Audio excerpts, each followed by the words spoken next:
बीच में कैसे आ जाते हैं। प्रशांत टंडन जी, जरा आपके पास आना चाहता हूं। कैसे यहां कल से देखिए, यह बहुत इंपॉर्टेंट है। आज खबर चल रही है कि राहुल गांधी के यहाँ ईडी की छापेमारी हो सकती है। आज खबर चल रही है कि राहुल गांधी को गिरफ्तार भी कर सकती है ईडी। ये सारी बातें, यहाँ तो बात हिंडनबर्ग की होनी चाहिए, बात माधवी बुच की होनी चाहिए, और यहाँ बात हो रही है राहुल गांधी की। ये तार क्या जुड़ा हुआ, कहाँ से? विदेशी साजिश। आखिर राहुल गांधी इतने सक्षम हैं कि विदेशी साजिश रच देते हैं, वो भी नरेंद्र मोदी सरकार के खिलाफ। सोचिए सरकार की स्थिति क्या। ईडी, राजीव जी, एक मजाक बन गया है, चुटकुला बन गया है कि किसी के भी खिलाफ ईडी भेज दे। मतलब किसी क्या खाना किसी रेस्टोरेंट में खा लिया, वो पैसा मांग ले तो ईडी भेज देंगे उसके यहाँ।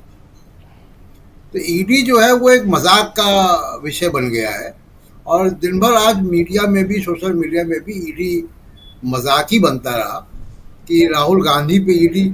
सवाल वहाँ है सेबी का, सवाल अडानी का है, सवाल हिंडनबर्ग का है, सवाल हिंडनबर्ग के आरोपों का है। ईडी कैसे आ गया बीच में? और ईडी को अगर आना ही है बीच में तो ईडी सेबी के पास जाए ना, ईडी माधवी बुच के पास जाए, तब समझ में आता है। देखिए सेबी जो है, सीबीआई और ईडी, राजीव जी, दोनों सीवीसी के अंडर आते हैं, सेंट्रल बिजनेस कमीशन के अंदर। सेबी नहीं आता है।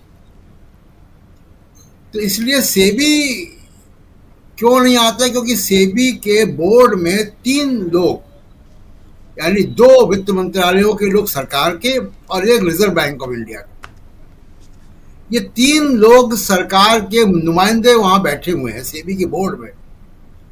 उनको नहीं मालूम था कि क्या चल रहा है? क्या वो आंखों में पट्टी बांध के बैठे हुए हैं वहां पे? और अगर उनके अंदर ये सलाहियत नहीं है, ये इनके अंदर वो स्किल नहीं है कि वो पता कर पाए कि किस तरीके से जो है वो ट्रेडिंग हो रही है, किस तरीके से इनसाइडर ट्रेडिंग हो रही है, किस तरीके से उन्हीं की चेयरपर्सन पैसे लगा रही है, लगाए हुए थे, उसको किस तरह से रेगुलेट करना है, मॉनिटर करना है। क्या उन्होंने कॉन्फ्लिक्ट ऑफ इंटरेस्ट की वजह से हिंडनबर्ग की जो पहली जो रिपोर्ट आई, जिसमें सेबी ने सुप्रीम कोर्ट को रिपोर्ट दिया और कहा उनको कुछ मिला नहीं, क्या माधवी बुच ने अपने आप को जांच से अलग किया था? कब इन्वेस्टमेंट हुआ, कब डायल्यूशन हुआ? क्या पति को ट्रांसफर कर देने से कॉन्फ्लिक्ट ऑफ इंटरेस्ट खत्म हो जाता है? ये जो 3 लोग वहां बैठे थे, इनको समझ में नहीं आ रहा था। ये तो किसी मामूली से चार्टर्ड अकाउंटेंट या किसी भी अकाउंटिंग के व्यक्ति को समझ में आ जाएगा जी। इसमें कौन सी बड़ी एक्सपर्टीज चाहिए? वो फाइनेंस सेक्रेटरी लेवल के लोग हैं, राजीव जी, जो वहां बोर्ड में बैठे हुए हैं। तो कहीं ना कहीं साठ-गांठ, कहीं ना कहीं क्रिमिनल नेग्लिजेंस का मामला सामने है, बहुत सामने है। और हिंडनबर्ग के रिपोर्ट पे जो आरोप लगाए हैं उसकी आप जांच कीजिए। माधवी बुच तो कल तक उन्होंने बताया नहीं पब्लिक डोमेन में कि उनके पास किसके शेयर हैं। अब उन्होंने बता भी दिया सब, जो आपने अपनी प्रस्तावना में कहा जी। तो इसका मतलब है कि कहीं ना कहीं वो बातों में कुछ सब्सटेंस है। हिंडनबर्ग की रिपोर्ट हवा में नहीं है, सब्सटेंस है वो बातों में। उन बातों का सब्सटेंस क्या इन 3 लोगों को नहीं दिख रहा था जो बोर्ड में बैठे हुए हैं? सवाल ये है कि क्या मार्केट रेगुलेटर, जिसमें कि फॉरेन इन्वेस्टर भी है, हमारे यहाँ के लाखों करोड़ रुपए के लोगों का इन्वेस्टमेंट है, क्या मार्केट रेगुलेटर को ऐसे ही छोड़ दिया जाए? क्या आज अडानी के शेयर में 53-54 हजार करोड़ रुपए उनकी कंपनी से निकल गया, तो क्या ऐसे ही निकल गया?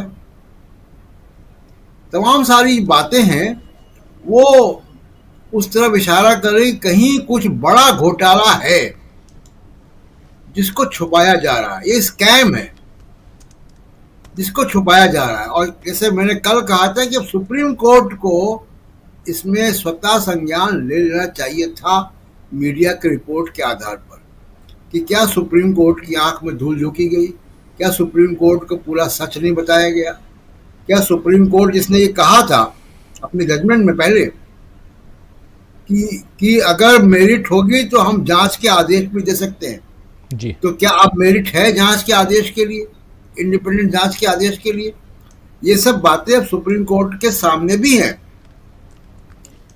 अब इसका एक पॉलिटिकल एस्पेक्ट आप देखिए कि हिंडनबर्ग की रिपोर्ट में केवल अकेले राहुल गांधी ने आरोप नहीं लगाए, इंडिया गठबंधन की तमाम पार्टियों ने भी आरोप लगाए। तृणमूल कांग्रेस ने आरोप लगाए, तमाम और दूसरी पार्टियों ने, समाजवादी पार्टी ने सवाल खड़े किए। इंडिया गठबंधन तो इसमें यूनाइट होके सामने है। मुझे राजीव जी आप ये बताएं कि एनडीए की किसी पार्टी ने मोदी सरकार को या माधवीपुरी बुश को आके डिफेंड किया? क्या नीतीश बीजेपी के कुमार? अलावा तो कोई दिखाई नहीं देता। यही बात मैं कहना चाह रहा हूं कि एनडीए की पार्टियों ने बीजेपी को इस मामले में अकेले छोड़ दिया है कि आप लड़िए और सुलटाइए। पब्लिक परसेप्शन में यानी बीजेपी के खिलाफ जो बातें जा रही हैं, अगर हिंडनबर्ग की रिपोर्ट में दम नहीं होता तो नीतीश कुमार, चंद्रबाबू नायडू खड़े होते आज। उनका ना खड़े होने का मतलब यही है कि वो कह रहे हैं कि आप अपना जो गंदगी वो अपना खुद साफ करें, हम आपका सहयोग नहीं करेंगे, हमारे राज्य में आप पैकेज देते हो बस वहीं तक है दोस्ती हमारी, हम आपके अच्छे बुरे कामों में साथ में नहीं है। तो ये एक बड़ा वक्फ बोर्ड के बाद, वक्फ बोर्ड के फियास्को बिल के बाद ये एक बड़ा सामने राजनीतिक डेवलपमेंट आया है कि एनडीए की पार्टियां नरेंद्र मोदी के साथ नहीं खड़ी हैं। नरेंद्र मोदी को लड़ाई अब अकेले लड़नी है। ये राहुल गांधी को और ताकत देता है। सवाल ये कि अगर वो प्रेस कॉन्फ्रेंस रविशंकर प्रसाद की जगह अगर नीतीश कुमार ने पटना में की होती, अगर चंद्रबाबू नायडू ने की होती और ये कहा होता कि नरेंद्र मोदी पे बड़े आरोप जो है वो गलत है, अडानी पे आरोप गलत है, अडानी सबसे क्लीन आदमी है भारतवर्ष में, तो बात समझ में आती। तो आप ये देखिए कि दो पॉलिटिकल फॉर्मेशंस हैं, उन दोनों की कहानी बिल्कुल हमारे सामने है। तो इसलिए ये लड़ाई बहुत लंबी मोदी साहब अकेले लड़ नहीं पाएंगे, उनको अकेले ही लड़नी है। बिल्कुल राजीव।